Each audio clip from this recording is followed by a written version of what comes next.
السلام علیکم ورحمۃ اللہ تعالی وبرکاتہ۔ امید ہے کہ آپ حضرات خیریت سے ہوں گے۔ آج میں آپ تمام حضرات کو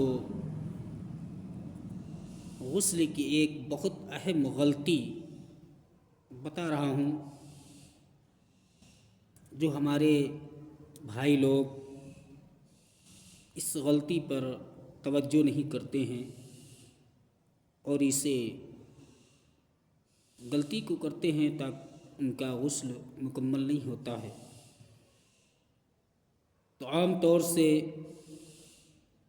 آپ کو بتا دوں کہ ہمارے لوگ غسل میں ایک بہت اہم غلطی کرتے ہیں۔ عموماً لوگ بالٹی میں، جیسے ٹھنڈی کا ماحول ہے تو لوگ گرم پانی ڈالتے ہیں، پھر خشک ہاتھ اس بالٹی میں ڈال دیتے ہیں اور دیکھتے ہیں کہ دیکھیں کہ پانی زیادہ گرم تو نہیں ہے کہ ہمارے شریر میں چھالے پڑ جائیں یا زیادہ گرم ہو تو ہم نہا نہیں پائیں۔ اور یوں ہی جیسے کہ اور ہمارے بھائی لوگ جیسے گرمیوں کے موسم میں نہاتے ہیں تو خشک ہاتھ مطلب سوکھا ہاتھ بالٹی میں ڈال کر لوٹا نکال لیتے ہیں نہانے کے لیے، اسی میں ڈال دیتے ہیں، اس کو نکال لیتے ہیں، ڈالتے ہیں۔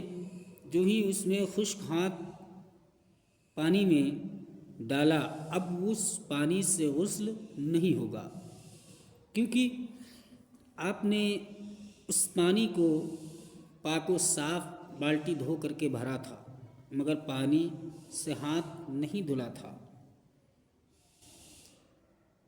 تو ہم لوگوں کو چاہیے، کیونکہ خشک ہاتھ ڈالنے سے پہلے مشتمل ہو جاتا ہے، اس کا آسان طریقہ یہ ہے کہ پہلے اپنا ہاتھ کلائی سے دھو لے، یعنی کہ پانی سے دھو لے، اس کے بعد بالٹی میں ڈالیں۔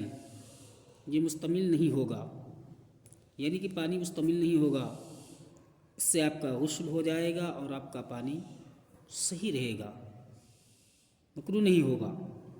تو حضرات، اللہ پاک ہم لوگوں کو ان باتوں پر عمل کرنے کی توفیق عطا فرمائے، آمین ثم آمین۔ اگر میری بات آپ تمام حضرات کو اچھی لگی ہو تو اسے آگے شیئر کریں، اور اللہ کی بارگاہ میں دعا ہے کہ اللہ العالمین ہم تمام حضرات سے ایسی چھوٹی چھوٹی غلطیوں سے محفوظ فرمائے کہ اللہ ان غلطیوں کو سدھارنے کے اللہ ہم تمام حضرات کو توفیق عطا فرمائے۔ السلام علیکم۔